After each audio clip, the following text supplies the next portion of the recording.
Okay, welcome everyone, and thank you for being here for Sandra Hareld's dissertation defense. My name is Dr. Alka Aurora, and I am Sandra's dissertation chair. So I will be sort of introducing this before turning it over to Sandra to lead her presentation. So just a little bit about how the next couple of hours are going to be going is the committee will introduce themselves, and then Sandra will have about 50 minutes or so for her presentation. Then the committee members are going to ask Sandra 2 rounds of questions. And then we will invite questions from the audience. So there will be time for all of your questions, those of you who are joining us, but it will come a little bit later in the process. After there's been some Q&A with the audience, the committee members will go into a breakout room. We will deliberate to discuss Sandra's defense and how it went. And then we'll return with our recommendation and we'll open it up for free-flowing conversation. So thank you so much, everyone, for being here. I also want to acknowledge V. Krasnick, who is our program director, program coordinator, who has helped set up the space and is going to be facilitating sort of the logistics of this event. So I'd like to introduce and then each of them an opportunity to say a few words about their own work. So I'd like to start by introducing Dr. Annette Williams, who is core faculty and also the department chair of the Women's Spirituality program. One of her focus area has been soul healing from sexual trauma, including reclamation of the powerful erotic and libidinal energies spoken to by Audre Lorde and Carl Jung, respectively. At CIS, she has continued to explore the theme of wounded female sexuality, expanding the discussion to more fully expound upon sociocultural and historical influences. Her primary research activity is presently centered on women's spiritual power and agency within the Yoruba Ifa tradition. Annette, would you like to say a few words? Yes, good morning, everyone. It's my pleasure to be here to witness Sandra's dissertation defense. I'm looking forward to it, and I hope that you all enjoy the day or the few hours that we have together. Thank you, Dr. Williams. And Dr. Amina Pilgrim is a mother, artist, author, community organizer, and award-winning educator. She is a faculty member at UMass Boston who teaches in Women's, Gender, and Sexuality Studies, the Critical Ethnic and Community Studies MS program, and Africana Studies. In addition, she is an affiliate of Africana Studies at Berklee College of Music, the Pedro Pierce Institute for Cabo Verdean Studies at Bridgewater State University, and the Clemente program at Stonehill College.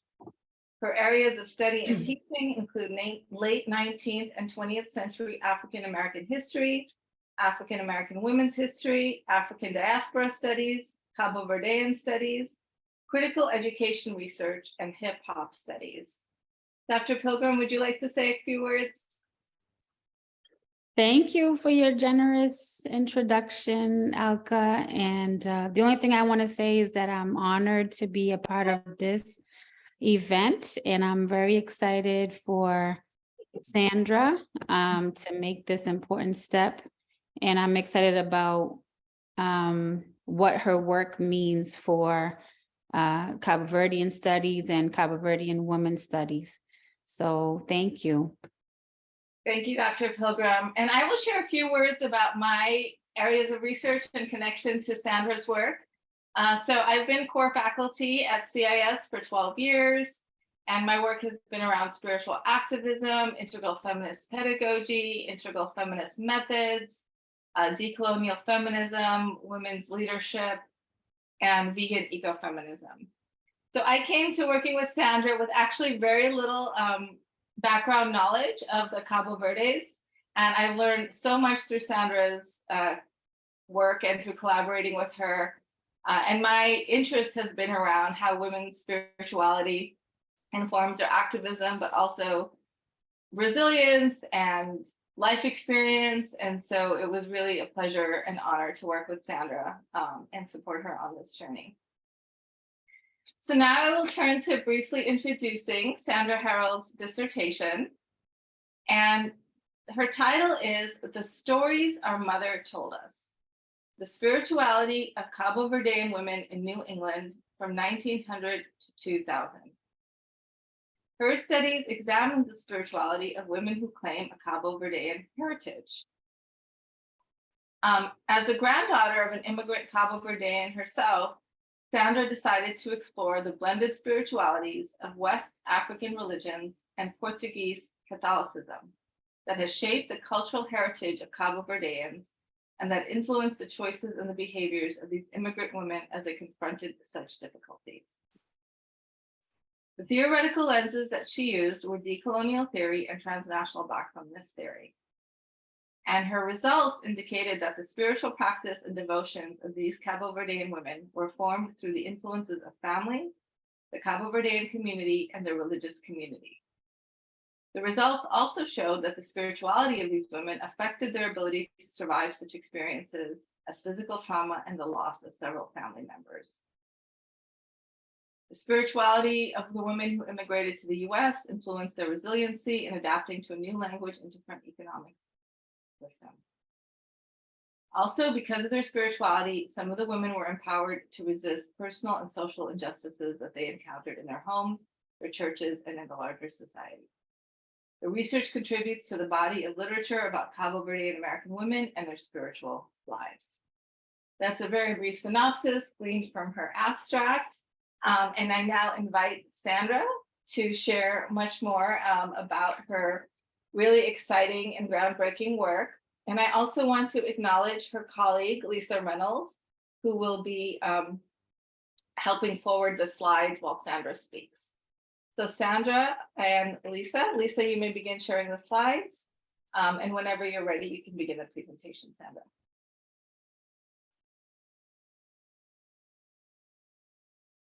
Well, good morning, everyone, and thank you for being here at my dissertation defense. It's been a long, hard journey, a little bit harder lately. As I was saying earlier, that I've been dealing with some health issues, one of being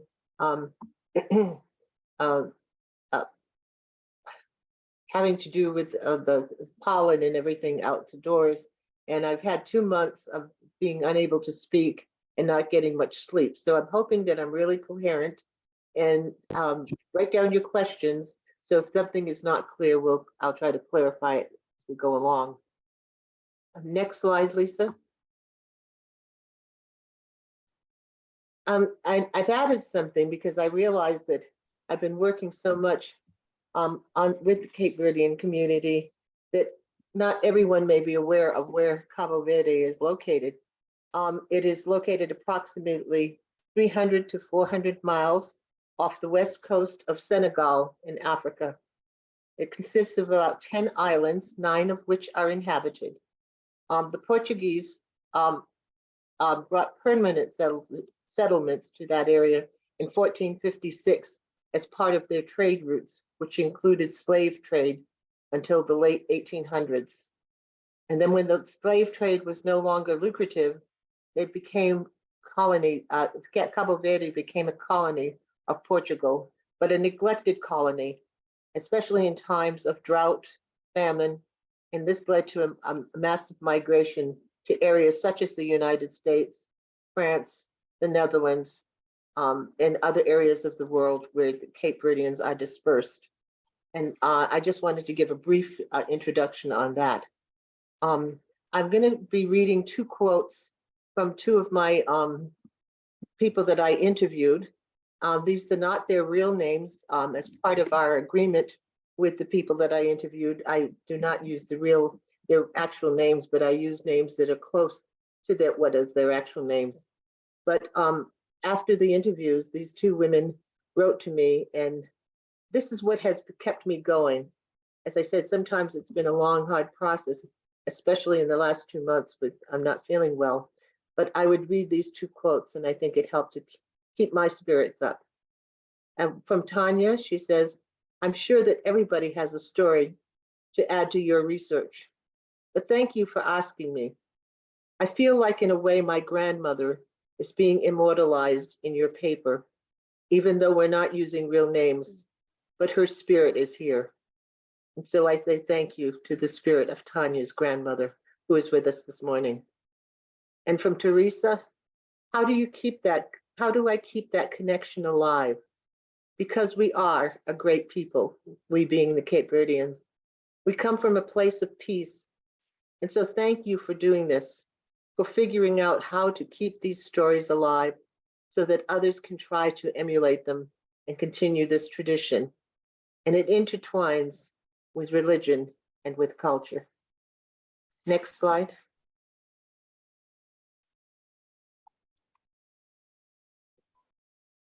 And I want to next go into the key terms that I'll be using during this presentation. One in terms of spirituality. What do I mean by spirituality? And this is a definition that I came up with based on some of my own personal experience, as well as readings that I have done with the literature review with the African spirituality, as well as the Portuguese Catholic spirituality. And I understand spirituality as being the awareness and acceptance of the interconnectedness of all forms of life, of post-life entities, meaning the ancestors, those who have gone before us, and the foundational source of all beings that gives meaning and purpose to individual and social relationships in action. And then I also want to define the three terms that I will be using quite often throughout this dissertation. One being survival, as the continuity of existence following an accident, an ordeal, or difficult circumstances. Resilience, which is a word that has become kind of common usage in America these days, but we really haven't defined it. It has kind of an ambiguous meaning. So I kind of went with what the American Psychological Association has defined as resilience, as the process and outcome of successfully adapting to difficult or challenging life experiences, especially through mental, emotional, and behavioral flexibility and adjustment to external and internal demands. And then the third area that we'll be focusing on is resistance, a situation in which people or organizations fight against something or refuse to accept or to be changed by something. And the next slide. And my research question that I came up with that kind of has guided me through this whole process is looking at the impact of the spiritual or the religious beliefs and practices of Cabo Verdean women and how that spirituality has impacted their daily struggles to survive, their resiliency in the face of the adverse conditions, and their acts of resistance against personal and social injustices. And the reason I chose this is because I come from, as Alka mentioned, a family of Cape Verdeans, and one of them is here with us on the Zoom today, my aunt, Laura Almeida, who is my mother's sister. And anyways, it's made me realize that growing up, I didn't know that what it meant to be a Cape Verdean. I was told that I was, and I went to the various activities and stuff, but I didn't grow up in a Cape Verdean neighborhood. Most of the Cape Verdeans in New England had settled either in the Boston area at that time or in New Bedford. We did live in Boston for a short time, but then we moved to Rhode Island, where most of the Cape Verdeans that I knew were members of my family. So my family was very important in my formation of knowing what it means to be a Cape Verdean, understanding the traditions, the music, the customs, and just the history of who we are as a people. And in doing this, I approach this as a person who, Patricia Hill Collins describes it as being an outsider within. That in some ways I was an outsider because I did not grow up in a Cape Verdean neighborhood and did not learn the language unfortunately. My mother did not teach me the language because when she started out at school, she spoke only Cape Verdean and was made fun of and did not want me to go through that experience. So my first and only language has been English. And so that has kind of put me on the outskirts of the Cape Verdean community in some ways. But I just spent 2 years as part of this research back there and felt embraced and welcomed back into the community, even with my limitations, so to speak. And so I really feel happy to have been part of that. And hopefully it has helped me to grow both in my own spirituality and my sense of identity as a Cape Verdean. Next slide. Okay. Okay, the literature that I used consisted basically of 2 parts. Looking at the spirituality literature, which would be my guide, my basic guide. Looking at literature from West African spirituality, in which a lot of the spirituality of Cabo Verdeans was formed. Looking at the influence of Portuguese spiritualities, it's particularly Portuguese spirituality in the smaller towns, not so much in Lisbon, but in the smaller areas where there's more folk spirituality. And in more recent times, looking at if the impact of American evangelical Protestantism and how that has grown in the Cape Verdean community and how it is providing a sense of spiritual nourishment for Cabo Verdeans. And there's also growing influence now of Brazilian revivalism. And I have a little bit of research on that, but I hadn't encountered any Brazilian communities when I was back there. I understand around the Boston area, there were more Brazilian communities. So hopefully that will be something to research further in the future. But I also surprisingly found out that there was some nascent research being done on the influence of Judaism. I happened to be in contact with Alma Gottlieb, who lives part-time here in New Mexico, where I live, and part-time in Rhode Island, and teaches at Brown University, and is looking at how Jewish people who had been evicted or who fled Portugal during the Inquisition, many who traveled to Cape Verde Islands and settled there and intermarried with the people, and how current day Cabo Verdeans and Jews are approaching that and looking into that history and what that means for them.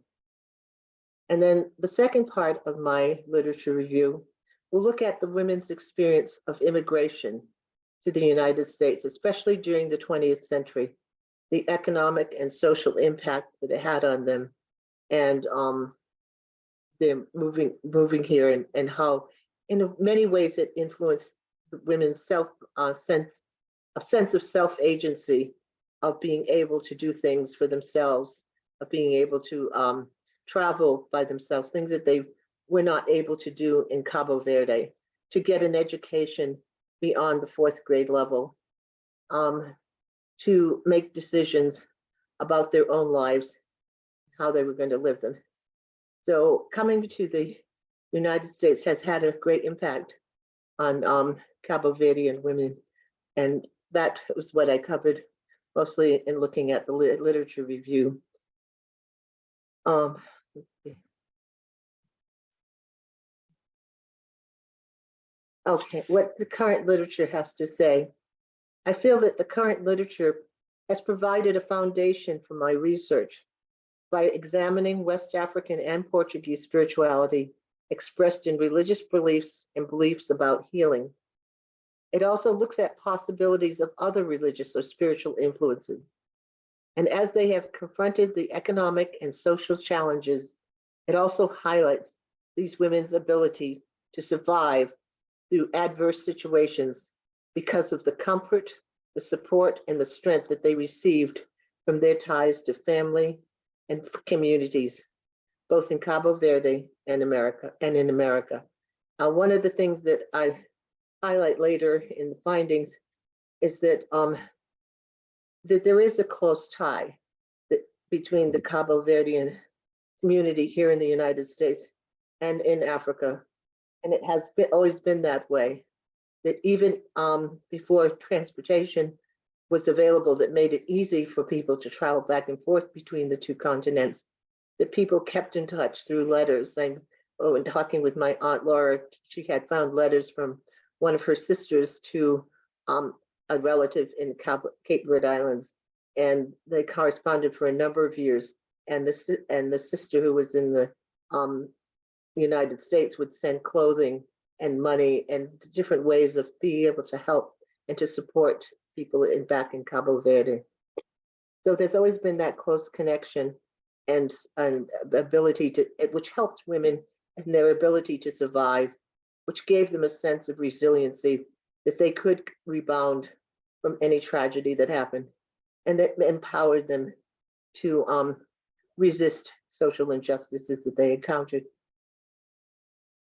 What I found in these, as a gap in the literature though, was that even though there was few individual stories, such as that about Elmira Nunez Lopes and Eleanor Lopes Alcahoon, I did not find an analysis that connects the themes of what was happening with these women.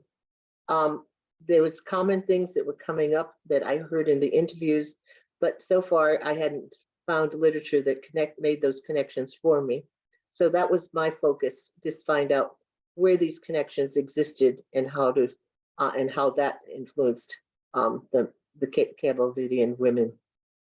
And I feel that this study addresses the gap by building upon the foundation of the scholarly literature. My dissertation examines the connections between spiritual beliefs and practices of Cabo Verdean women and the meaning that these women have given to their experiences as immigrants or descendants of immigrants in the United States. In the United States, where educational opportunities are available to women of Cabo Verdean descent, the collection of written works by Cabo Verdean women has grown significantly. And yet even here, I've not been able to find but only a limited amount of literature written by Cape Verdean American women that addresses their religious or spiritual experiences and how they relate to their daily lives. So I'm hoping that this dissertation is a start to focusing on spirituality as well as economics, education, and other areas where opportunities have grown for Cabo Verdean American women. And next slide.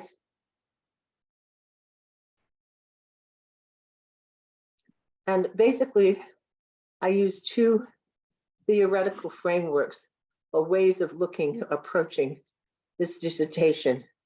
One is decolonial theory, which stresses the importance of privileging the experiences of those who have been colonized and or subjugated by the dominant structures of power. In other words, it's a history that is given by the women themselves, by the people who experience this colonization, rather than by the people who are outside of their community who are telling this story for them. It is their story. They have a right to tell it in the way they want to tell it, using their sources of knowledge, using their ways of expressing this story and transmitting it to others. And the other theory that I've used was transnational Black feminist theory, which provides Black women throughout the world with an opportunity to have a voice in the critique and the resistance to common challenges that exist in terms of racism and sexism that confront all Black women in the United States, as well as in other countries involved in the Black diaspora. And here, I feel that for so many years, the voices and of Cape Verdean American women, or Cape Verdean women, not just in America, but have been basically muted, and they have been invisible. And we were seen for so long as being basically, Black Portuguese, but defined by being Portuguese and just, being racially Black. So in terms of coming to the United States and it's been a good experience of affiliating with the African American community. But again, our stories have been muted, and they're not part of the total picture of the African American experience in the United States.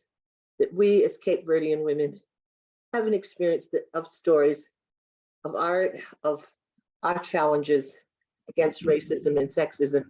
And we're hoping that it can become more a part of the literature of African American women, that we too have a story to tell. It may not be the same story. There may be many similarities, but our voices need to become a living part of the African American experience in the United States.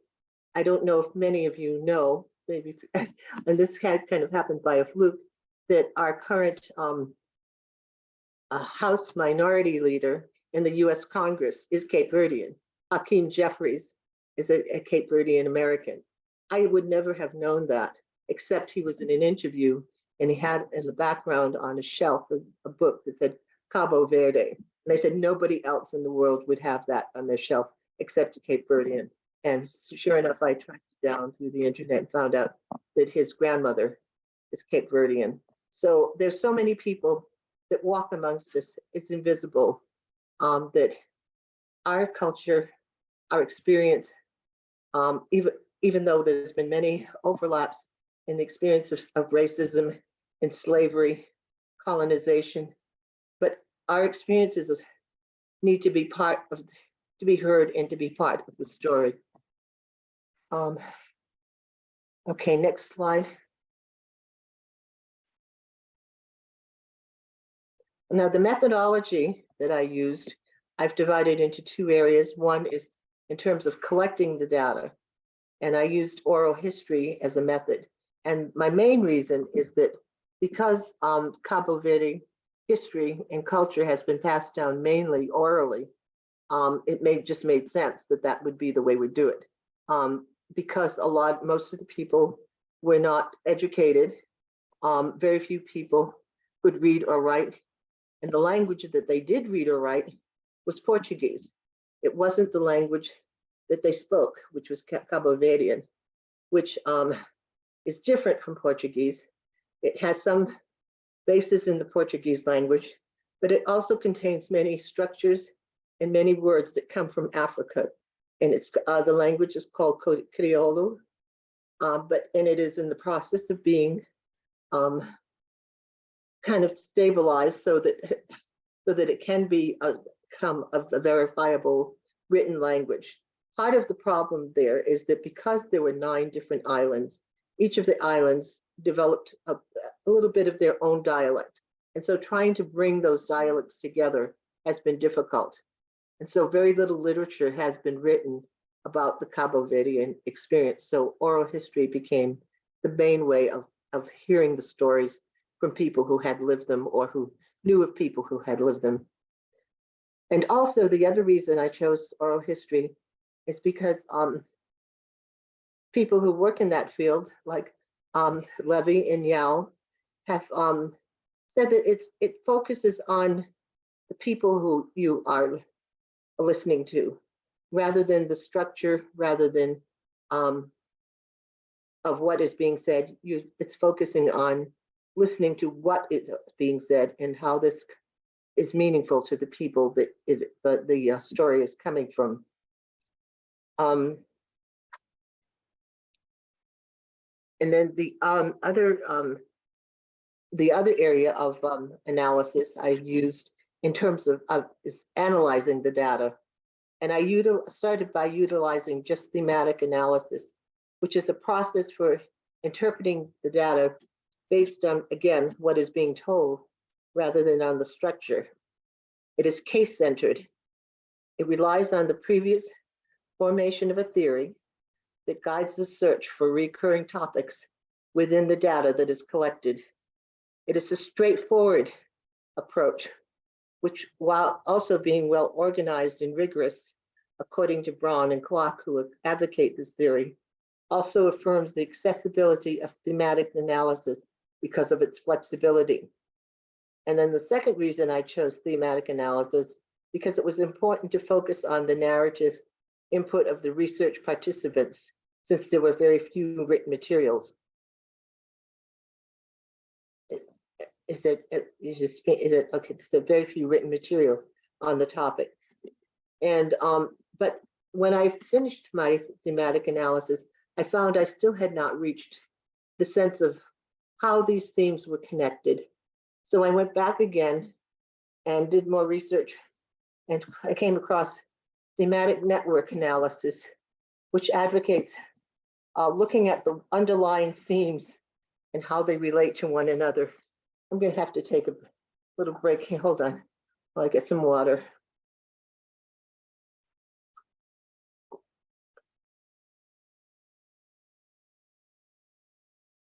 You're doing great. Take your time, Sandra, no worries. Okay. Again, the thematic network analysis examines the underlying patterns and relationships in order to give me a broader understanding of Cabo Verdean spirituality beyond just individual experiences. Because when I came away with just thematic analysis, I had, 10 different stories, but I couldn't figure out how they were related to one another. But going back and using the thematic network analysis, I began to see where the connections were between each of these women and how they expressed their spirituality. And also discovered interconnecting factors that have shaped or influenced the formation of Cabo Verdean spirituality. And before I go into the findings, I want to give a brief overview of some of the women. Next slide.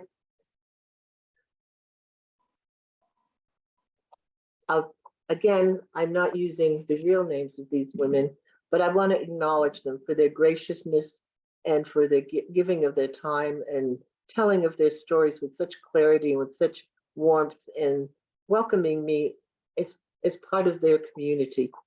And I will cherish these stories forever.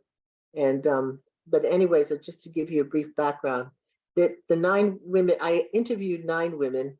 One of the women, Paula, her story was so intertwined with her mother's story that I included her mother's story as well. And the 9 women that I interviewed at that time lived in Massachusetts, Connecticut, or Rhode Island. They ranged in age from the late 20s to the early 80s. 5 of these women were first or second generation American-born Cabo Verdeans. 4 of these women immigrated from Cabo Verde between 1948 and 1975. 2 of the participants chose to focus mainly on the stories and the spirituality of their grandmothers who came to the United States in the early 20th century. One of the women, as I said, mentioned Paula, shared her mother's story in some detail as so intricate a part of her own story. She utilized her mother's story as the basis of her own experience and expression of her Cabo Verdean spirituality. Also, one of the women incorporated the story of her experience into the larger story of the Cabo Verdean experience as it was transitioning from Portuguese colonialism to independence as an African nation. All of the women whose stories are represented in the study were raised as Roman Catholics. Some of the women continued to identify as Roman Catholics, but were not regular churchgoers, except for baptisms, weddings, funerals, and special Cabo Verdean festivals. 4 of the women have left the Catholic Church and have chosen to affiliate with Protestant churches, which they felt were more in line with their African spirituality.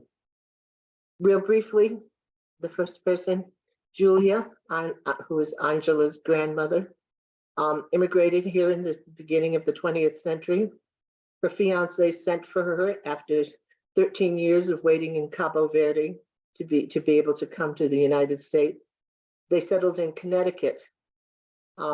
After discovering that her fiance was unfaithful to her while she was waiting to come to the United States, he also asked her then to raise the children that he had by this other woman, which began her spiritual journey for her in many ways, because she turned to God as a confidant and as a advisor, asking, does she have enough love, first of all, to forgive her husband, and enough love in her heart to raise these children?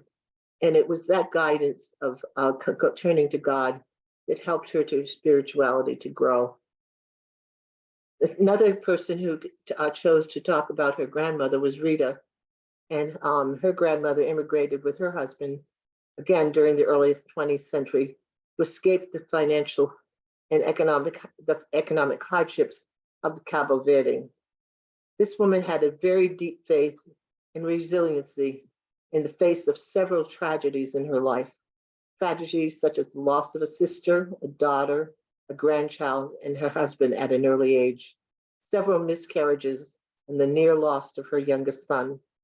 She was a strong-spirited woman who used her own agency in making decisions for herself and for her family that she raised. And then another person that I met was Clara, who is a woman in her mid-50s, who was born and raised in New Bedford, Massachusetts. Clara lost her mother and her grandmother when she was an infant and a toddler, respectively. She was raised basically for the first several years of her life by female relatives. Eventually, her father remarried, and her stepmother, who was from Cabo Verde, had a strong influence in her life and in terms of building a tradition and her closeness to the Cabo Verdean community. During her early adult years, Clara did go through a period of struggling in terms of her identity, both as a Black woman and as a Cape Verdean woman.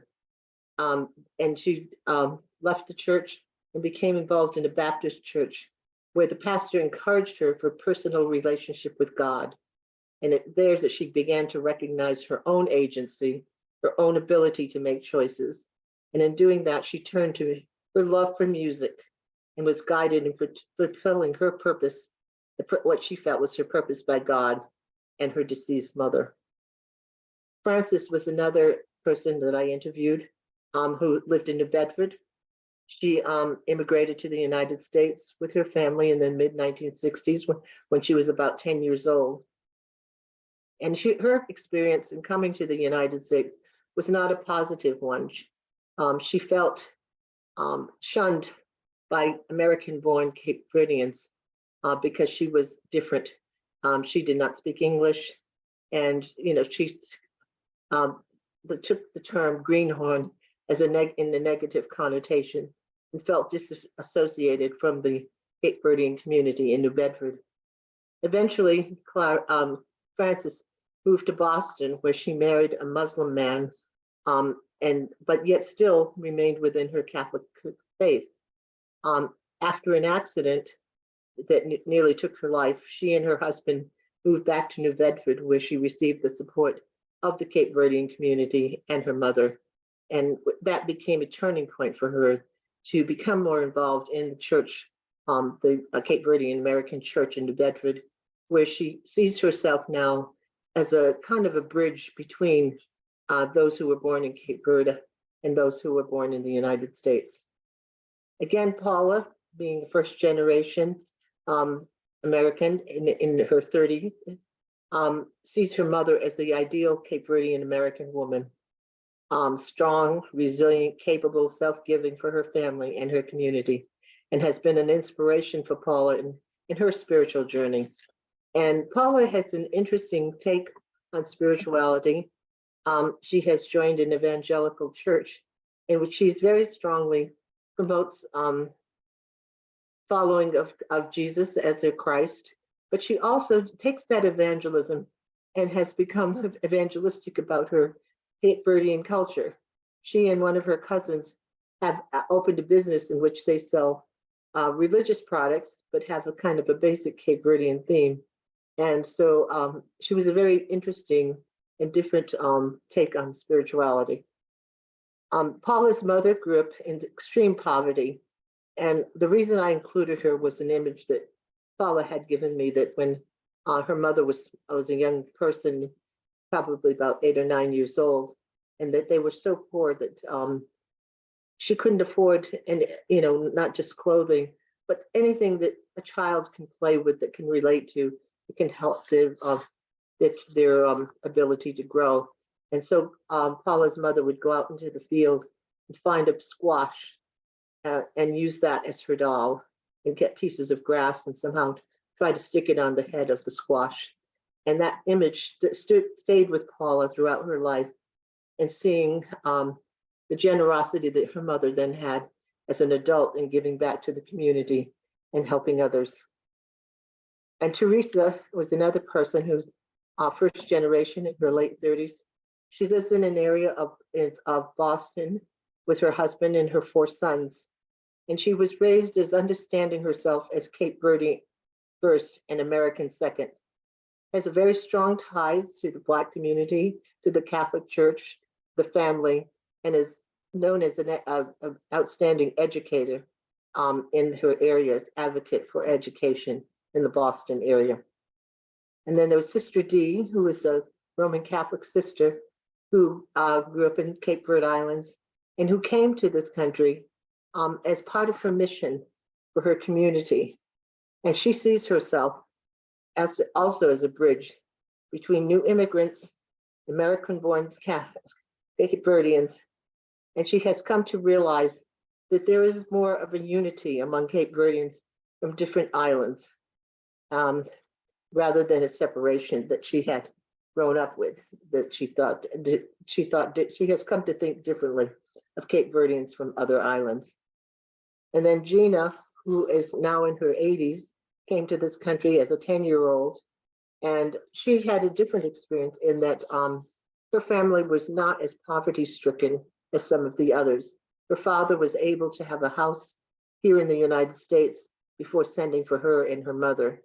She has a highly educated person and has worked an advocate almost for life for the continuation of education for other fellow Cape Verdeans.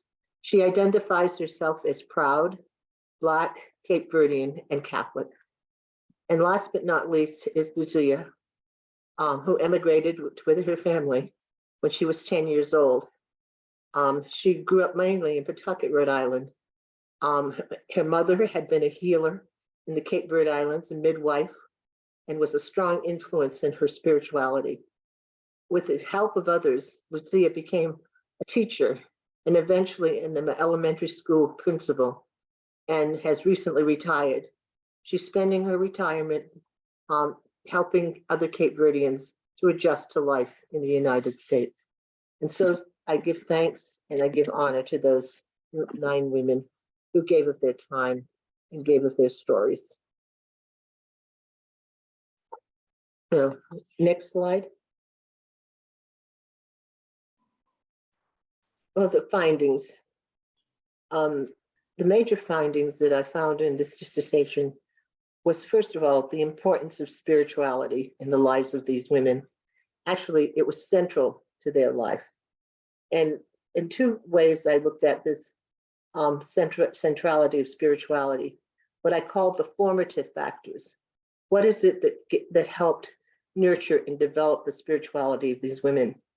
And through the thematic analysis, network analysis, I found that family was first, the Cabo Verdean culture second, and to some extent, the religious communities in which they would worship. Now, when Cape Verdeans came to the United States, not all of them affiliated with churches, mainly because of the difference in language. So there were many people who were not churchgoers except for special occasions, but there was something about the spirituality that they had developed in the Cape Verdean setting that they brought to this country, that nourished them, that kept them going, that sustained them in their faith. And then what I call the resultant factors, that because of this faith, because of this spirituality that these women had, they were able to survive personal crisis and trauma, as well as loss of close family members. They were able to become resilient and adapt to new situations in their new country, as well as to redefine their purposes and goals when things didn't work out as they had originally planned. Some of the women became involved, especially during the 1960s in the civil rights movement, and became involved in resistance to social justice situations, especially as it influenced the American Black community. Other women were more subtle resistors, even though they were not involved in the civil rights movements or the movements for women's rights during the 60s and 70s. They took their stands at home quietly and came to set a sense of their own self-agency and being able to stand up for themselves and to make decisions on their own. Another major finding was that one, as I mentioned earlier, that because the mixture of the language between African and Portuguese is called Criollo. And also the culture of Cape Verdeans, because it is a mixed culture, is also called Criollo. And I found that the spirituality is basically the same way.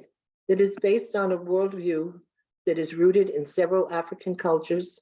And the spirituality has also been influenced by the Portuguese culture, including Portuguese folk religion, and then later coming to the United States, the Black Protestant Christianity. So it's a real blending, a real mixture that has developed not because other people have imposed it upon them, but because this is what Cape Verdeans have chosen for themselves, to be a people who are taking what is good from what they have experienced and blending it together to deepen their faith and to deepen their spirituality.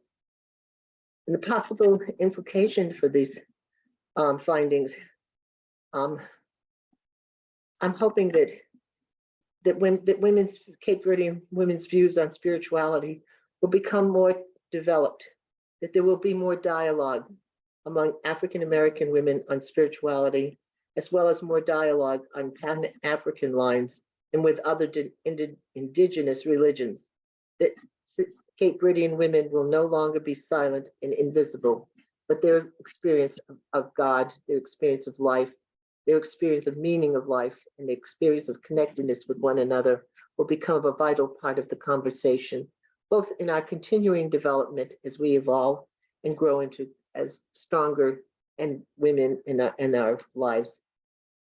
And I feel that my original contribution to this field of studies is taking that approach of a Creole spirituality, that it's not saying that it's just Portuguese or just African, but it is a blending together that has been chosen by the people and hopefully will be of benefit to them in the future.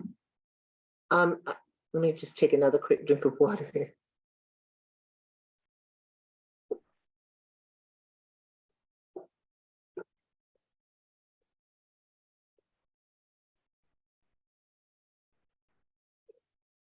Okay, I'm gonna, my conclusion is quite long, so I'm gonna try to see if I can get to the kind of sum it up a bit here.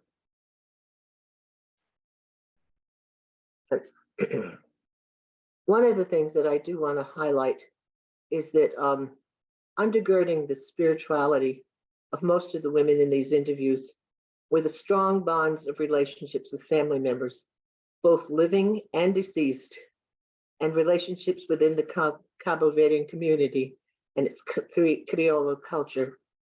These relationships were described by the women as both foundational and formative to their spirituality and the spiritual practices that were meaningful for them. For some of them, the churches that they attended were instrumental in teaching the tenets of Christianity. However, these beliefs were then often interpreted and manifested ritually within the family and the Cabo Verdean community through the lens of an African worldview and expression.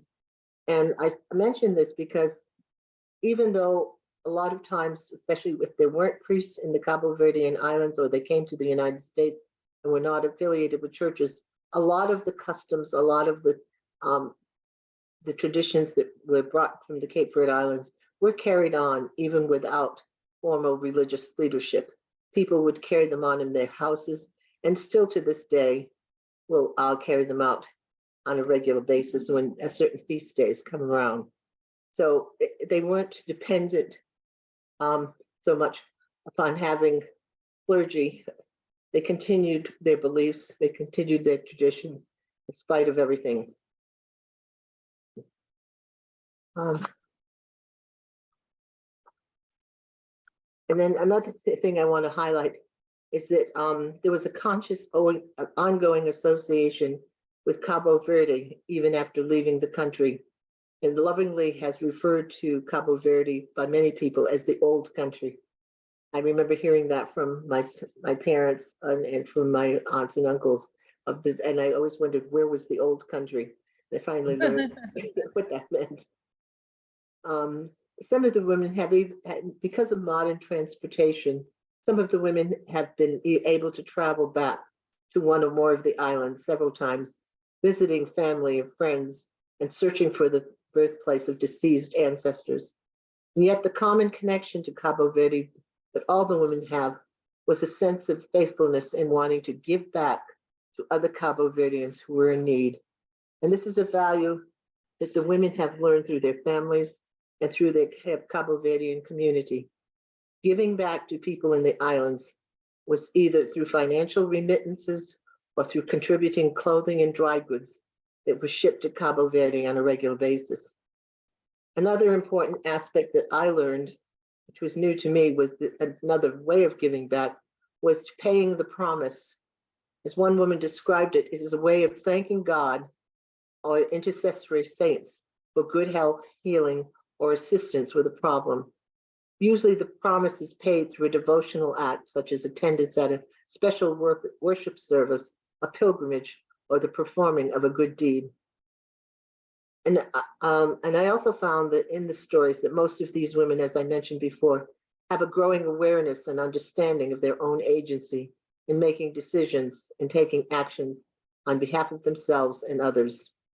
Some of the women related this exercise of their agency within the structural relationships of marriage and family, whether it was confronting the infidelity of a partner, deciding to raise the children from a partner's previous relationship, marrying a person outside of one's faith tradition, or living as an independent single woman. Each of these women in these situations made their own choice.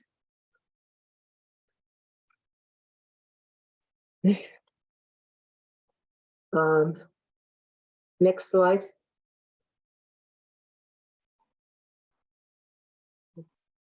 And I guess I've gotten ahead of you, Lisa. I'm sorry. What is going on? And in concluding, no, not yet. Back one slide. And as part of the conclusions, I did find recognize a reflection of the West African definition of spirituality as the awareness and acceptance of the interconnectedness with all human life forms, with post-life entities, and the foundational source of all beings that gives meaning and purpose to individual and social relationships in action. And this intersense of interconnectedness may be found in the beliefs and rituals of Christian sects, but it is not foundational to them.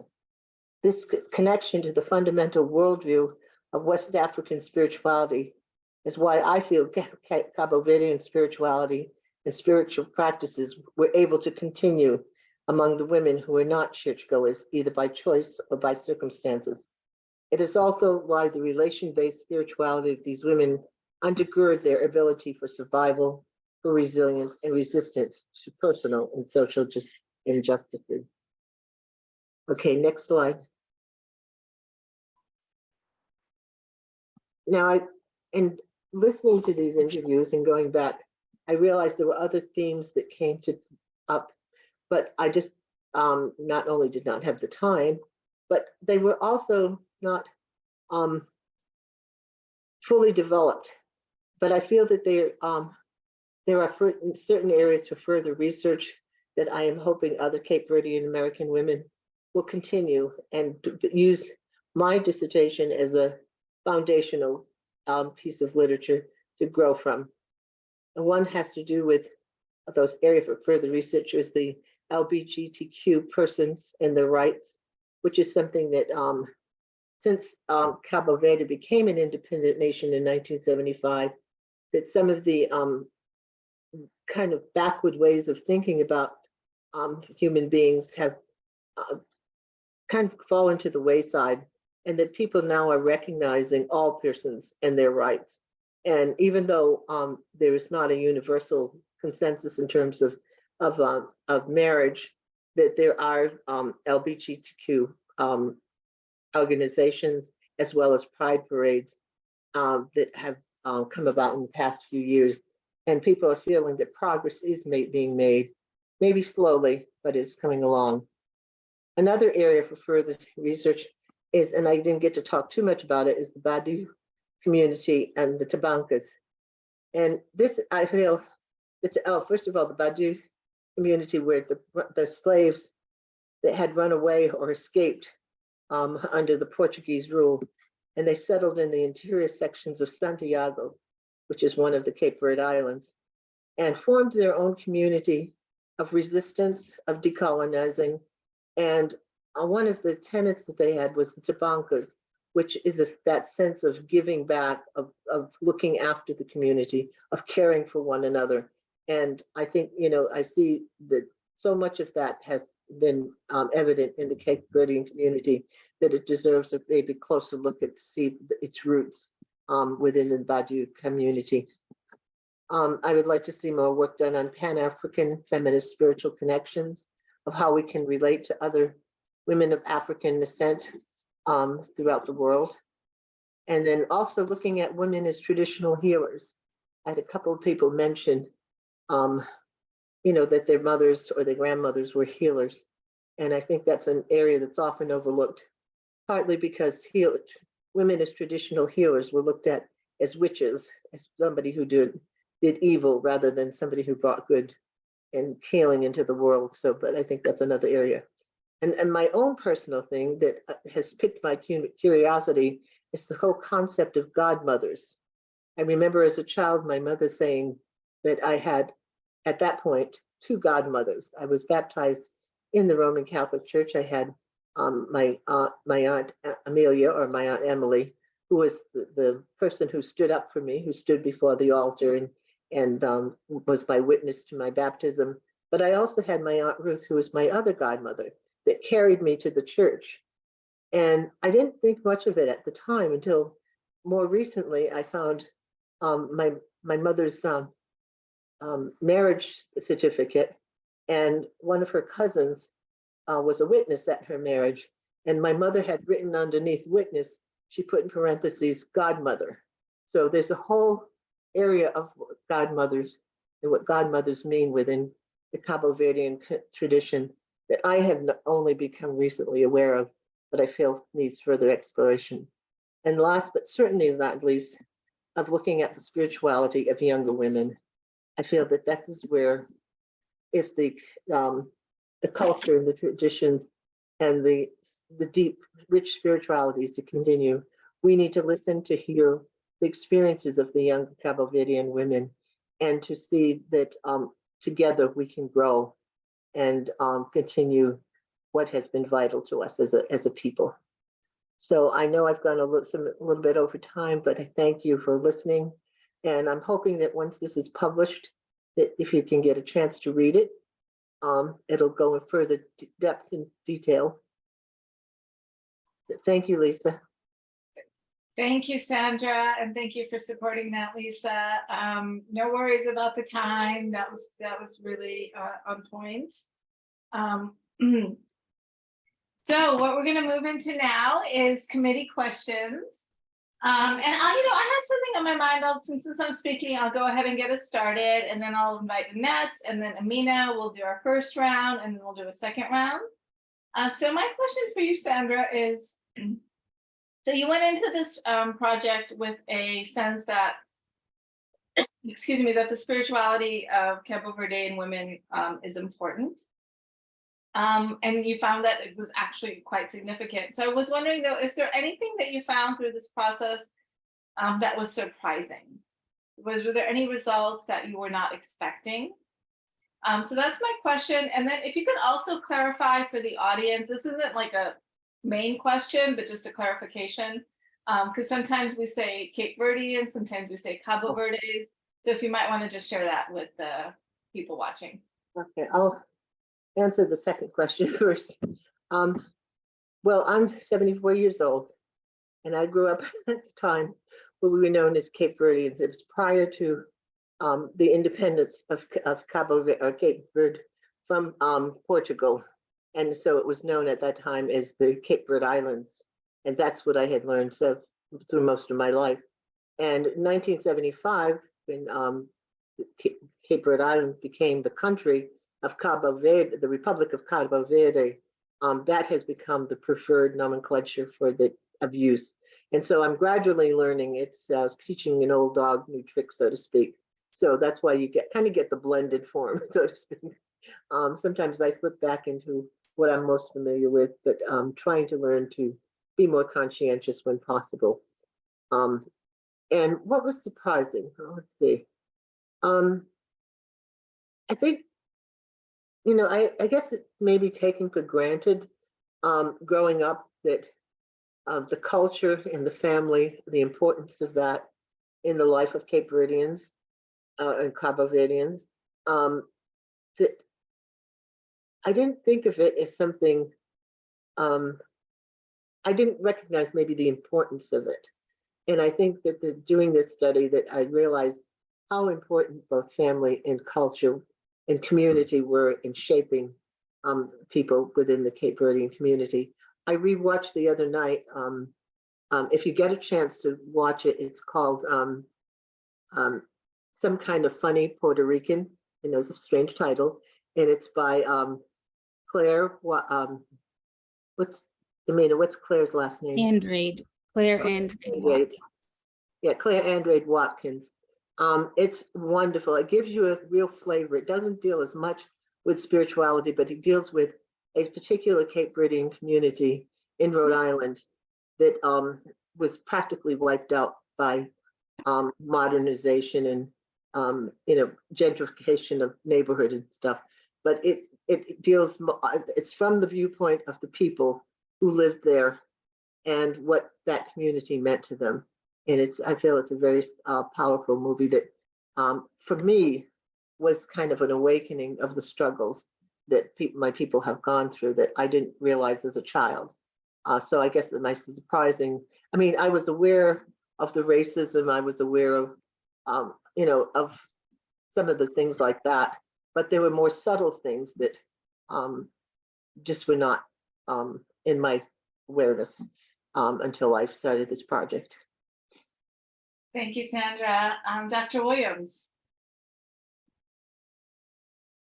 Thank you, Sandra. That was really wonderful presentation, and I truly enjoyed reading your dissertation. I think because listening, so it's like I was listening to the voices of the women as they told their stories and told of their experiences. And I found that as I was reading it, as a Jamaican, I kept inserting myself in the narratives, and I could see there's places of overlap. Especially the influence of the aunts and the cousins, and in terms of keeping the culture, keeping the love of the culture alive, and just the remittance, the barrels. I remember the barrels when I was growing up as a little girl. My mother always had barrels filling with clothes and dry goods to send, and the remittances and how important those were. So it was sort of, that really was touching. And in terms of a question, well, I have more observations than questions, the importance of the giving back. And La Promesa, which I found was really interesting because, looking at the West African spirituality that influenced the Cape Verdean spirituality and spiritual perspective, La Promesa is like an inverse of looking at, let's say take the ratio where you do the offering. And then if the offering is accepted, then you have the result, as opposed to you getting the result and then you made a promise, and therefore you give whatever it is that you have promised to do or to give. So I thought it was interesting. But I did have a question. As I kept going, well, why are they holding on to the Catholicism? Why are they holding on to the Catholicism? Why is it so important? Why is it so foundational, given the history?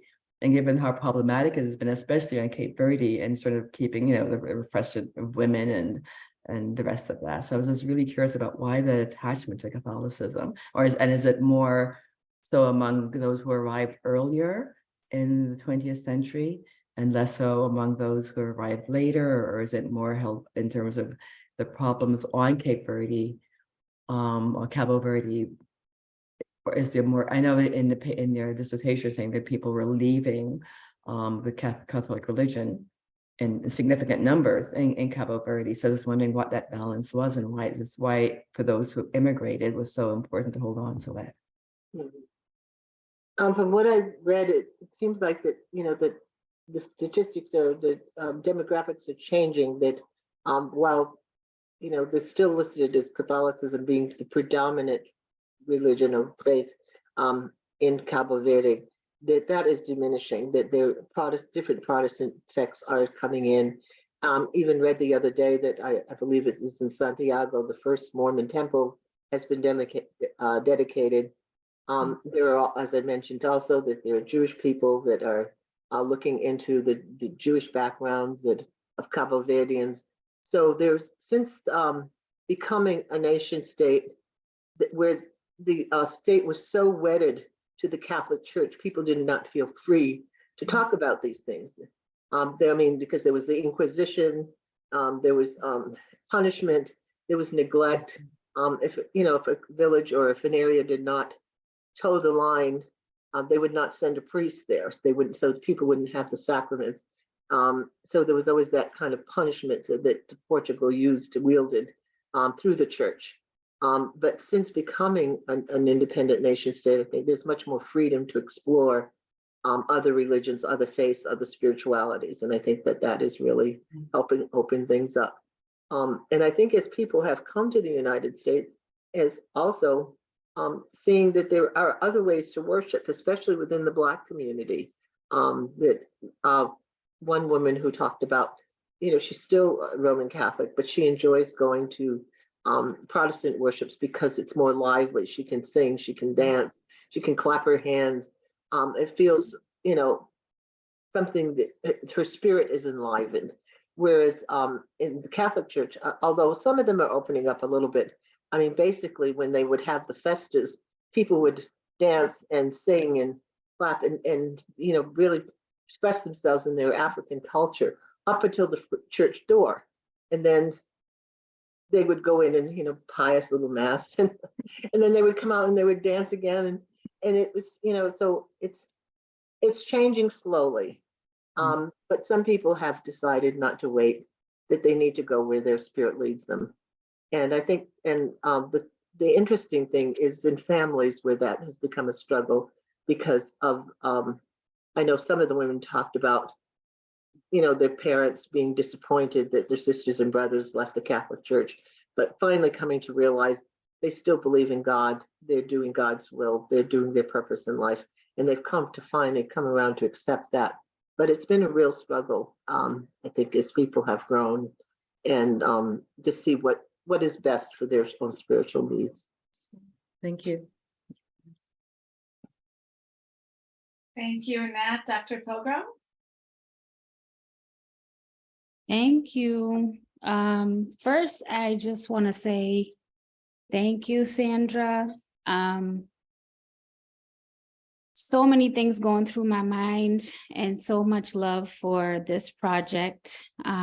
As a woman who has worked within Cape Verdean studies or Cabo Verdean studies, as a woman who has helped create the field of Cabo Verdean women's studies, I know the importance of your work, and I have such a deeply personal evaluation of it, as well as a deeply personal appreciation for your dissertation and your future book. So I want to say that first and say thank you for honoring us, for honoring Criollas, for honoring our community in this way. Your work is truly, truly a gift to us all. And I've shared parts of it with women in my family already because of how meaningful it is. I think that when you started this journey and when you and I first connected, And Alka, excuse me for taking some time to say this publicly. But when you and I first connected, I think I told you at that moment that this work would be so important. And you delivered on that promise and on that potential. So I wanted to say that publicly and to congratulate you on finishing this work. I do have, comments and not really questions so much, but maybe things that we can talk about, and certainly we'll talk more after today. One of the things that I wanted to ask you is about language. There are several places in your study where language comes up, and you, in your introductory comments, you mentioned your own orientation to Criollo, to the Criollo language. And I think that you and I may have talked about this before, but I, like you, was not taught Criollo growing up because my mother had the same experience that your mother had in terms of being bullied and treated badly in school. And I think that I wonder if you just have a little bit more to say about that, because it, like I said, it comes up a couple places in your oral histories. And I wondered if you could just comment on that. And I hope that in your edits later on, you can do a little bit more on that topic.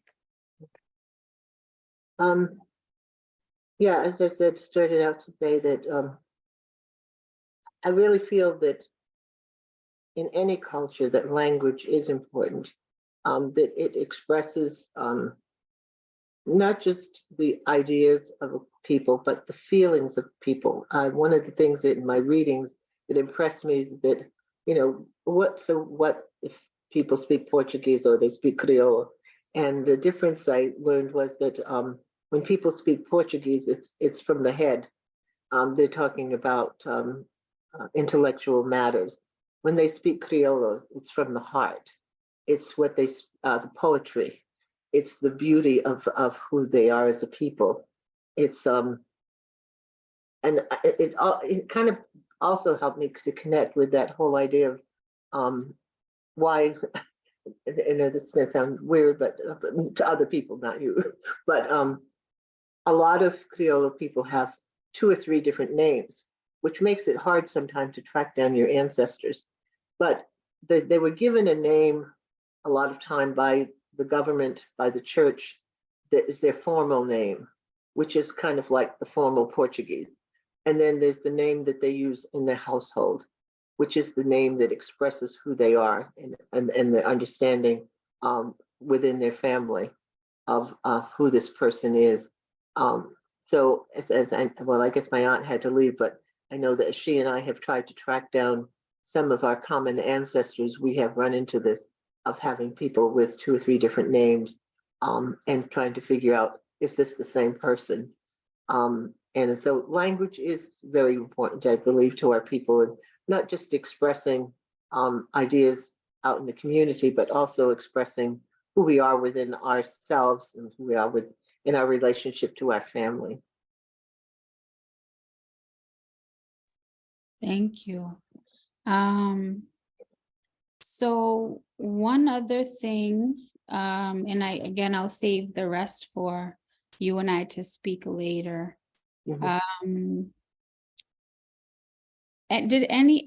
I'm not sure if I saw this. I don't think so, because I went over it a couple of times, but I wondered what you thought. You talked about the Conta de Ojo, and you obviously bring in a lot of symbols, various symbols, saints,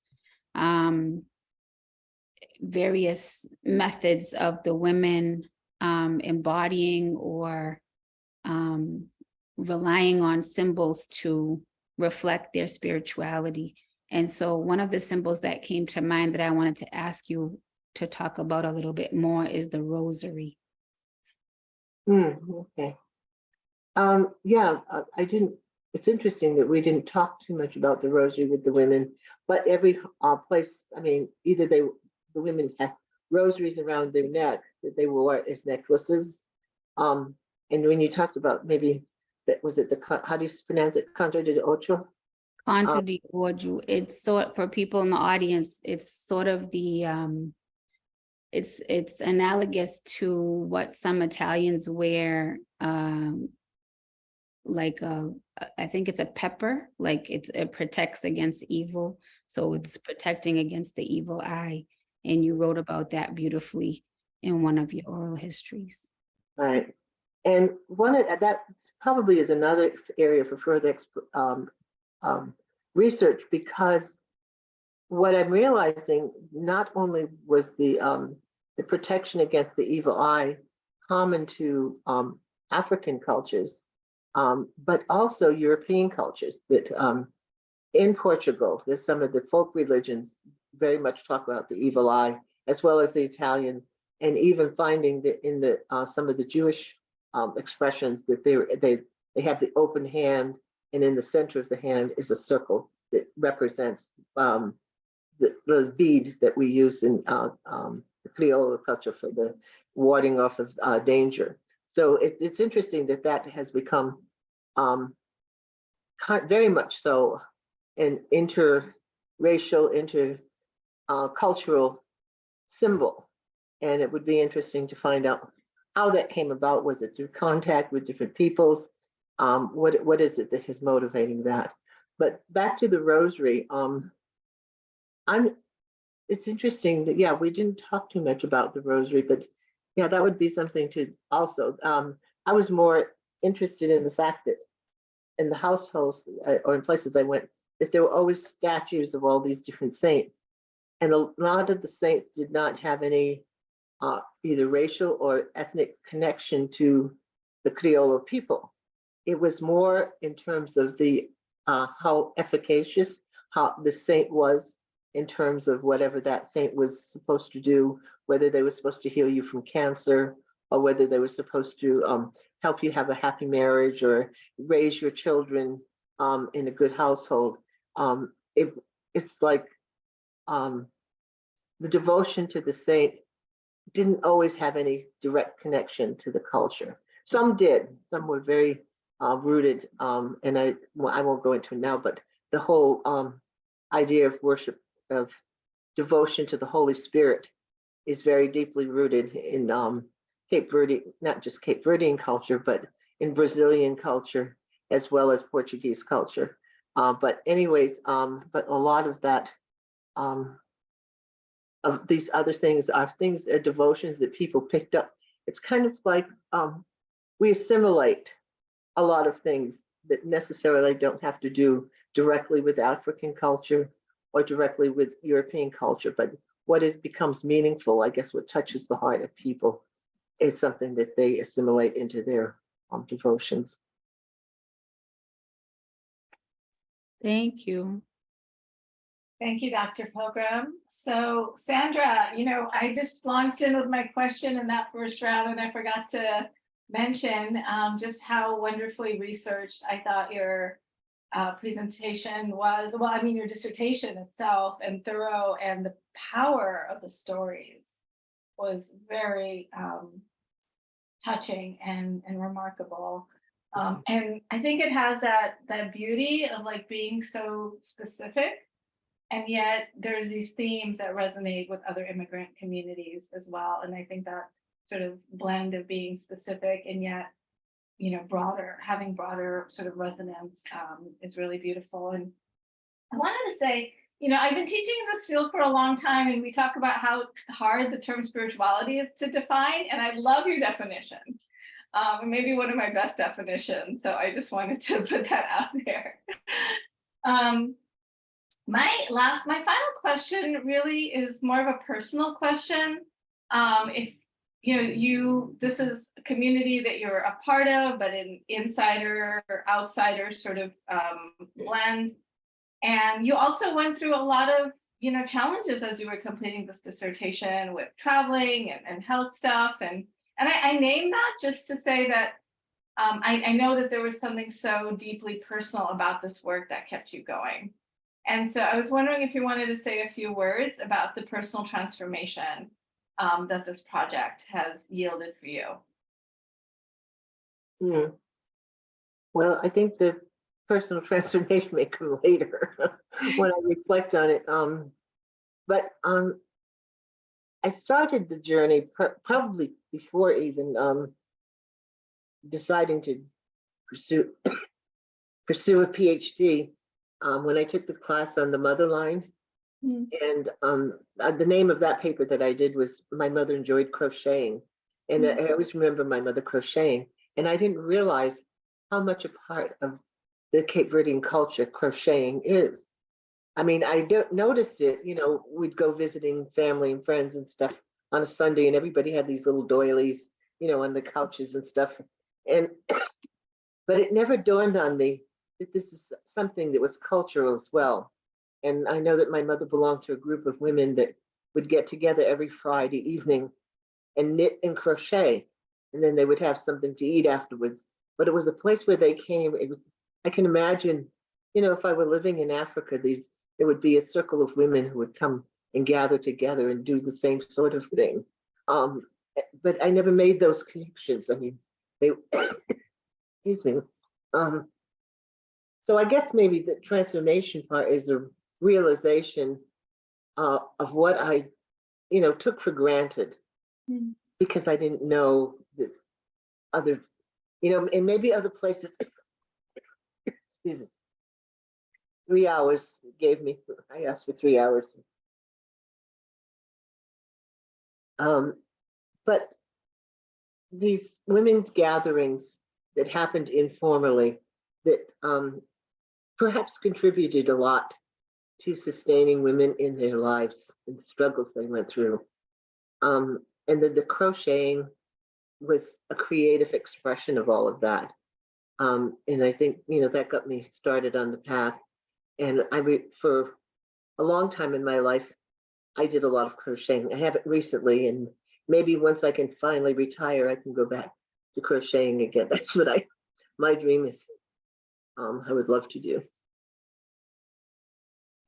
Thank you, Sandra. And I hear you, what you're saying, like you've been so in the thick of it that I think it may take a moment to have to integrate and process everything before you realize, how much you've transformed personally and as a scholar. So Dr. Pilgrim and I asked 2 questions. Annette, do you have a second question? Yes, I do. Thank you. So the Catholic Church, or Catholicism in general, sort of has a connection and affinity with the spiritual, right, and with the numinous that doesn't exist within the Protestant Church. And there's a sentence you have here, and my little antenna went up. I'll just read the sentence. It says, according to the teachings of the Catholic Church, the Holy Spirit, which in the dissertation is very important to many of the women, the Holy Spirit specifically, says the Holy Spirit bestows certain gifts upon believers that enable them to share in the divine life of God. And then this is according to the teaching of the Catholic Church. So I said, so what is the divine life of God? What does that really mean? Does it mean prophecy, healing, spirit communications, etc.? Does that sort of imply being able to share in the numinous in a way that's positively sanctioned by the Catholic Church? Mm-hmm. I think that that's why the expression of God as Holy Spirit, even within the Catholic Church, has appealed to so many Cabo Verdeans, because there is a sense of being part of that spirit. I know that the woman who I interviewed, who is a musician, specifically a singer, and listening to her talk about her experience of singing and what it does to her personally and where she goes when she's singing. I mean, it was a mystical experience for me. I mean, I wasn't listening to her singing. I was listening to her talking about her singing. And there was the sense that she was in spirit. The spirit was in her. and it was being in the presence of God. That there was such a close connection.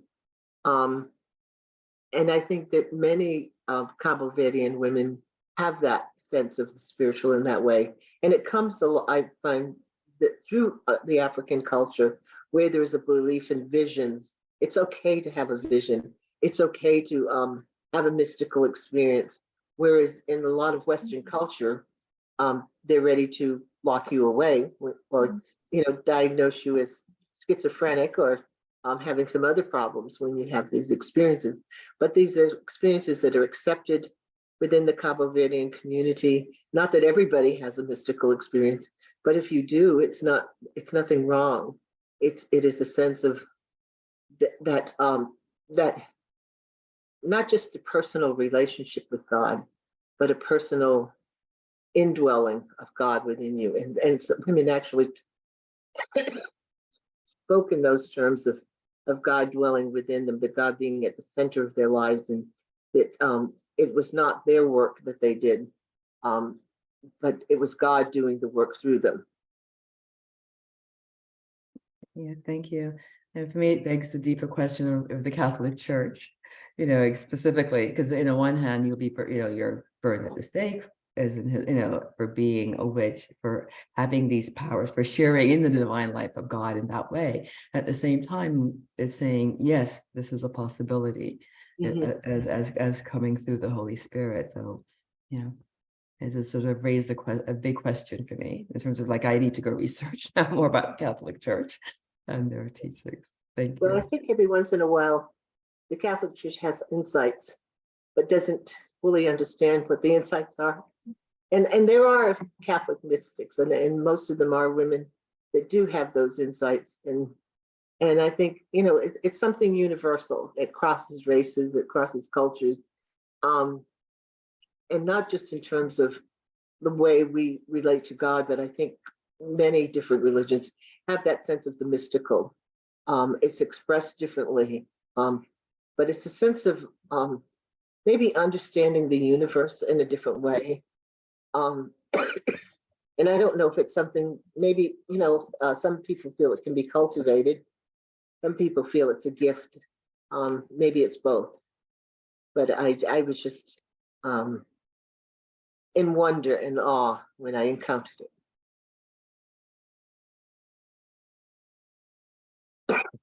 Thank you, Sandra. And thank you to the committee members for your excellent questions. We're going to turn it over now to the audience to see, well, I should just check in first. Annette or Amina, did you want to say anything more before I turn it to the audience? And feedback can be also given after. Yeah, I'll wait for later. Thank you. Okay, thank you. So we have about 10 minutes for questions from those attending. Any questions you have for Sandra, or even comments, reflections? Feel free to raise your hand or use the raise hand button.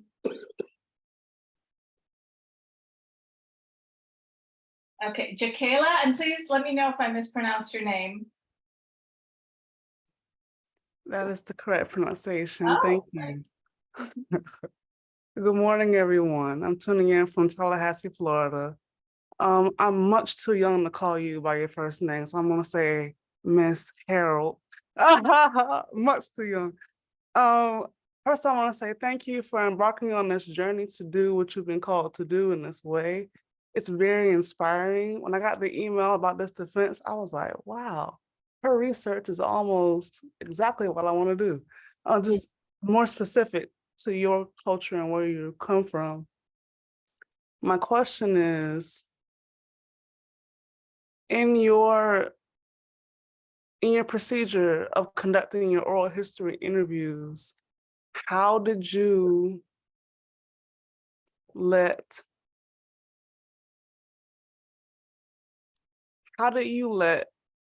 spirit play a role in the project versus sometimes in academia, people can treat the people they're studying like subjects, like they're non-human. I wanted to ask, because of the nature of your project, how did you invite spirit into the room to guide you throughout the process? I know that you gave a wonderful definition of what spirituality is, but from my understanding, I'm only 23, but from my understanding so far of spirituality, that it really can't be put in a box.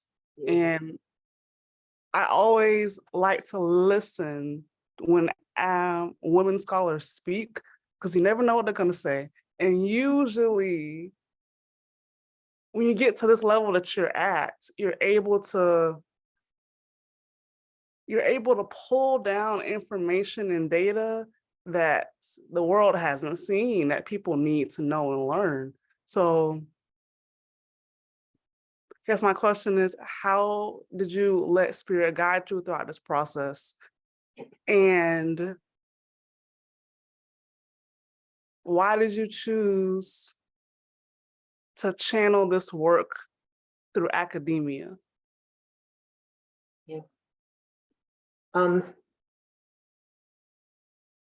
Why did I choose? Oh, I'll start with the first question about letting spirit into the work. Well, one of the things that I have also spent in my life, I was an ordained pastor for 15 years. And as part of my preparation for that, I had a very good mentor. I was working at the time at a shelter for the homeless. And I would meet with my mentor Wednesday afternoon. And we would just spend time envisioning the light of God coming into that space, so that those who entered into that space would be touched or healed, whatever it was that they needed, that space would become sacred. And I carried that over, I think, in preparing my interview. Sometimes I had to travel to get to where these women were, which made it a little bit easier because I had time for preparation. Other times I was fairly close, but I always tried to take that time of envisioning that space, of a sacred space, where that interconnectedness that you talked about as the basis of spirituality, where not just the interconnectedness between me and the other person, but the interconnectedness with the spirit, with the world around us, with the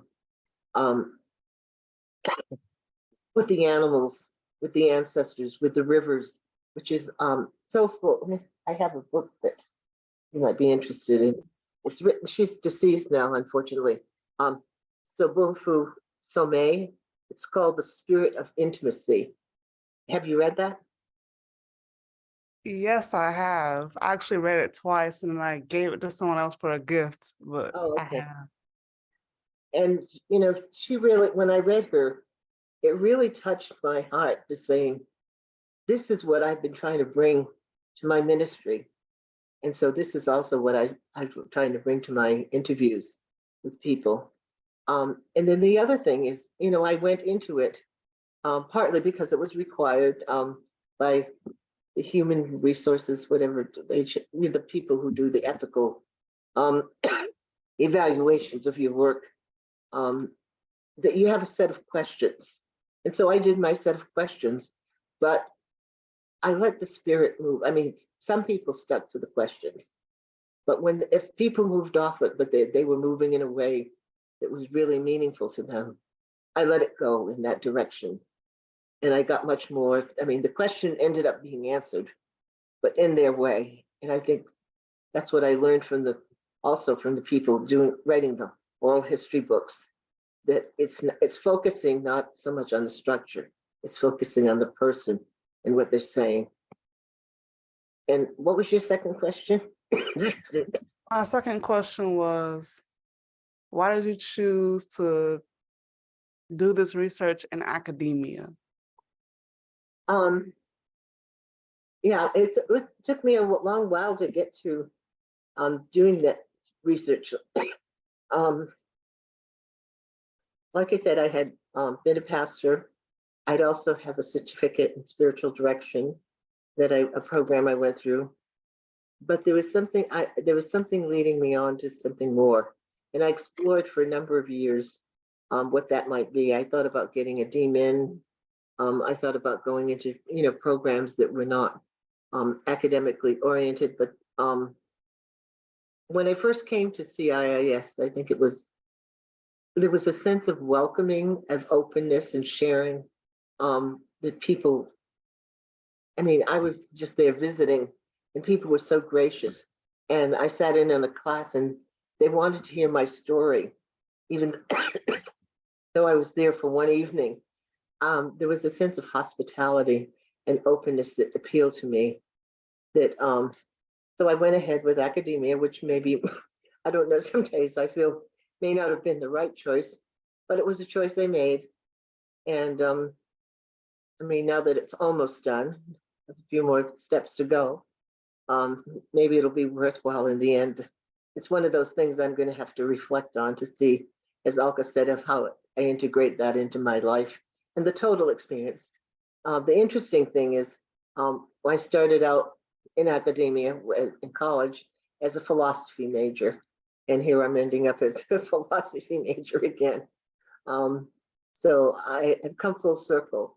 But it's a matter of how can I integrate what I've learned along the way. Well, thank you for that. And I have one last question. How do you envision this research impacting everyday people?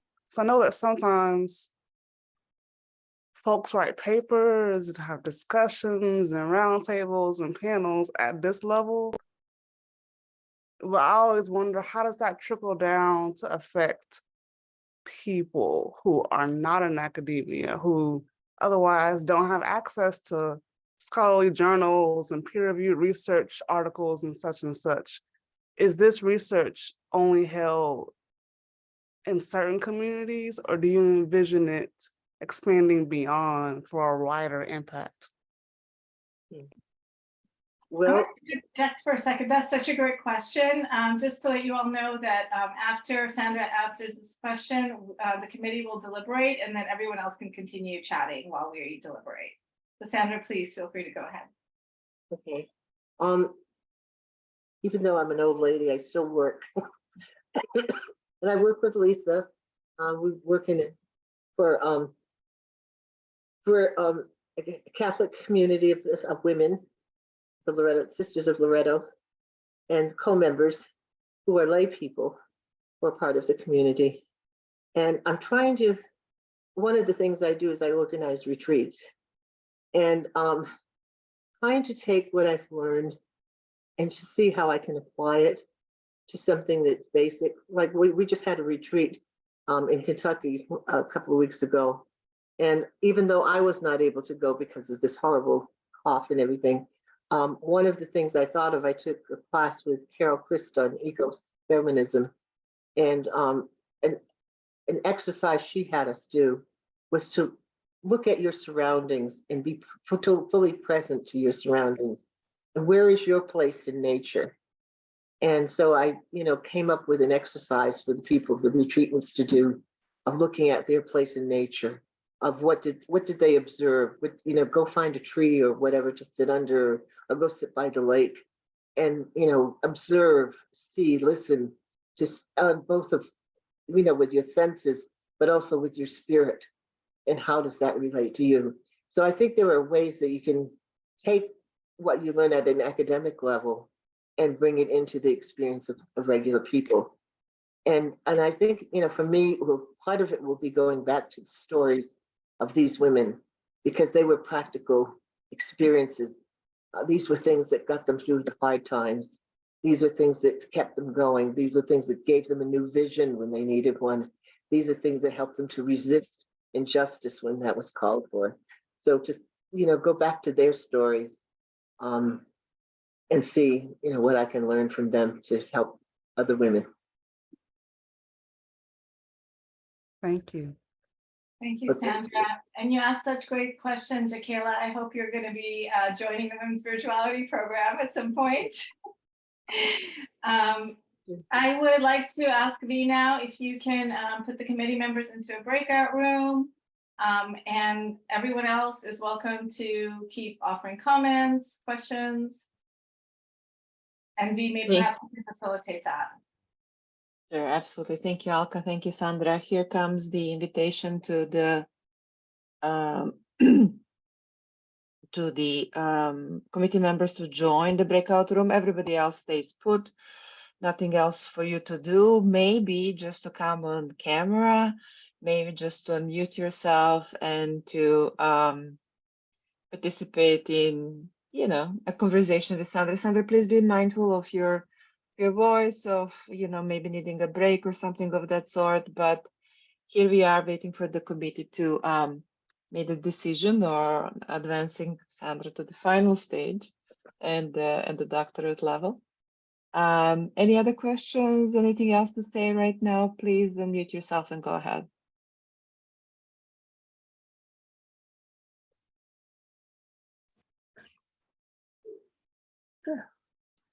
Sharon, Sharon, we can hear you. Yes. you can hear me now? Yes, I Sharon, we can hear you. And I'm asking you to start the video if you feel like. There you are. Yes, thank you. I just want to say to Sandra that I think you've done a marvelous work, and I feel like you've expanded my vision of the world and of God. And I'm just so grateful to you and I can hardly wait to read the book once it's out, published. Thank you so much. It is absolutely beautiful. Again, I think you have enlarged my vision of God as well. And I'm just so grateful. Thank you. Yeah, I too want to express gratitude to you, Sandra, for inviting me to this, for enabling me to have the privilege of hearing about the work that you've done, and in your true fashion as a co-worker, I say this, how you seem to integrate so much of your personal care, concern, reflections, and wisdom into the work that you're doing. And I deeply appreciate that. Everybody else asked any of the questions I had in terms of how you had been changed, maybe, or transformed by this process, both technical aspect of it, the personal content aspects of it. Your definition of spirituality is definitely one of the best I've ever heard. But I was going to ask too, and then Jakayla asked her question and you answered it, of how I see you bringing this to your work, but if you had seen it differently, bringing it to your work, but you already answered that one too.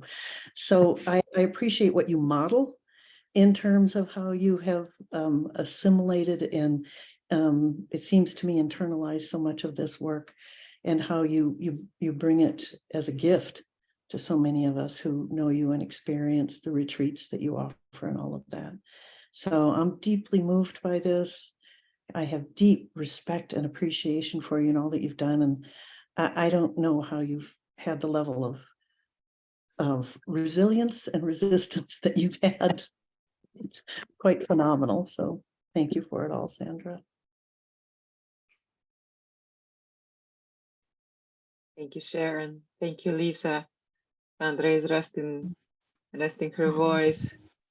So much gratitude, so much love, so much spirit, so much interconnectedness. Thank you very much. Hello, Sandra. Onalen nine Botswana. Hi, how are you? I'm good, thanks.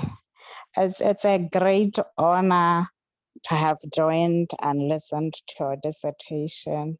Myself, I'm a midwife and a sexual and reproductive health nurse specialist, but I really highly appreciate the enlightenment that you have shared about women's spirituality, because most of the time I think it's part of what is missing as we are missing women, because as we're learning biology biology, we learn that it is through these experiences, perceptions, where they are epigenetics, perceptions, and how they view the world around themselves, how they identify themselves. And that's what will affect their health and what they receive from us as health workers. And I think I really need to get enrolled so that I can learn more. Why are women in Botswana living longer with diseases without complaining, blah, blah, and maybe they will die later compared to their male counterparts who will just die within a very short time after being diagnosed with cancer. What is it that is really giving these women energy and motive to carry through despite the threats of these diseases? So thank you very much for the enlightenment. Thank you for sharing.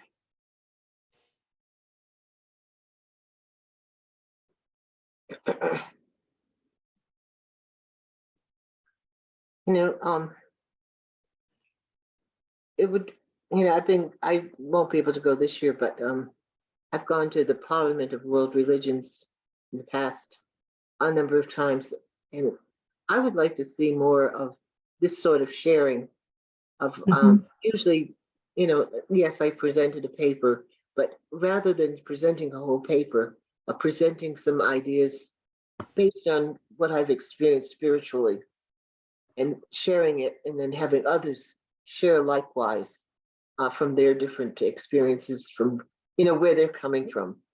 I think it would be much more enriching than we have these organizations that try to bring people together, but they're so academically focused that you miss the point of what, especially in terms of spirituality. I mean, if economics or politics, that's one thing, but when you're talking about spirituality, it's kind of like the difference between the Portuguese language and the Creole language. One is the languages of the head, and the other is the language of the heart. And we don't speak the language of the heart often enough. And I think that's where, we're going to really begin to connect.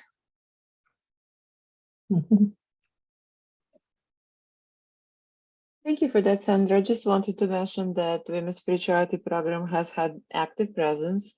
Faculty, students, alumni, collaborators have been regularly present at the Parliament of World Religions, and we are going to be there this year again. Alka is going to have a presentation, and I think a number of our students are gearing up to take part or to present as well. I'm just going to mention that I'm going to put my email in chat if anybody wants to get in touch with us. I'm the program coordinator, I'm the administrative person. Any sort of connection, collaboration, conversation, we are here. Anybody else that would like to say something at this point? I would. So I'm an artist. Before I'm a scholar, I'm an artist. My background is in history and African American studies and special education. And I always wonder when I'm talking, 'cause my work is very intergenerational. And when I'm talking to older women or elders who identify as women, I like to ask them about the art that they create, whether that be in the kitchen, whether that be in the garden. I view crocheting as a type of art, if you will, just the types of art that they create out of those periods of darkness that, alchemizing that energy into light that allows them to propel forward through tough times. Within any of the stories that you bore witness to, did any of the women create art as a part of their process? Yeah, I think the woman that I interviewed, who was a musician, she talked all about her music. It was wonderful. And she's even has released an album, which she gave me a copy of, which I listened to, which is possible. But it's what got her through especially the loss of her mother. That was a traumatic experience for her, even though she was an infant, or not really an infant, a toddler at the time. That's something she never really got over. But she's learned to integrate that experience into her life through her music. Another woman who has gone through severe illnesses. And for her, her art has been her teaching of, especially of younger children, and the creativity she can call forth from them has been for her a healing experience. Excuse me. Yeah. So I think, and well, the other thing when I do when I have a voice is I do storytelling, believe it or not. And that for me has been a healing. Especially when after the loss of my parents, I did a lot of storytelling, and it helped me to come to a place of acceptance and understanding of death, and integrating that grief into my life. So I'm hoping once I have a little quote free time again, besides crocheting, that to maybe do some storytelling, which is very African tradition of storytelling. I wanted Lenny Cabral, who's a Cape Verdean, lives back, I think he lives in, I can't remember, Massachusetts or Rhode Island, a wonderful storyteller, Cape Verdean storyteller, who can touch people of many different cultures. So if you ever get a chance to hear him, if he's ever down in Florida, do go and hear him. A wonderful person. Can you say his name one more time? Lenny, Lenny, Cabral, Cabral.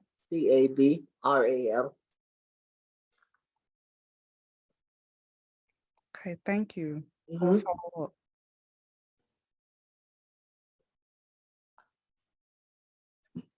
Sandra, can you say the name of the book that you held up? Intimacy was in the title. Can you say that again? The Spirit of Intimacy, African Teaching and the Ways of Relationships. Thank you.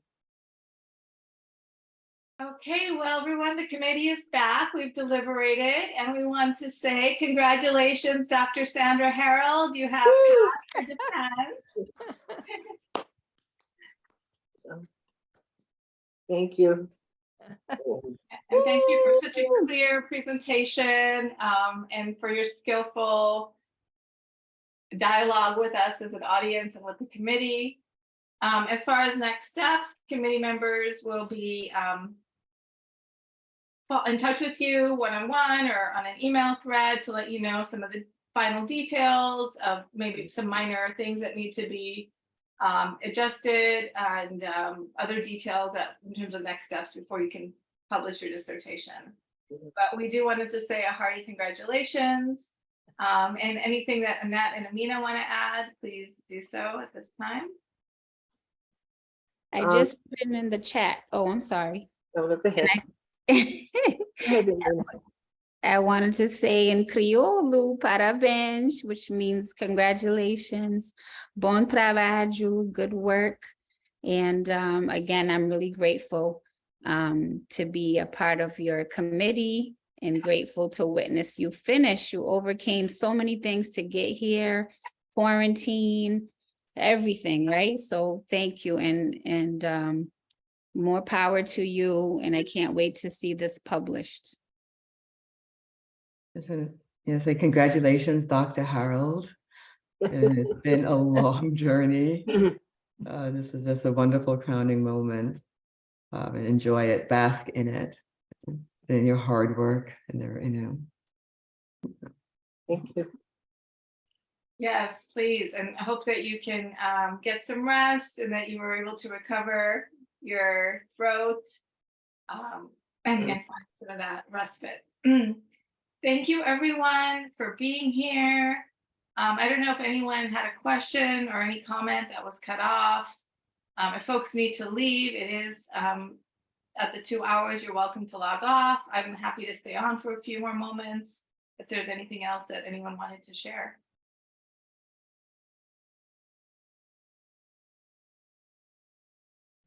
Okay. Okay. Well, thank you everyone for being here. Thank you, Sandra.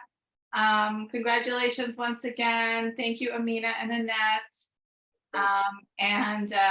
Yes, time to celebrate your achievement, even if that celebration just means resting. Congratulations, Dr. Hareld. I'm going to stop the recording now. Okay, thank you. Well, I have a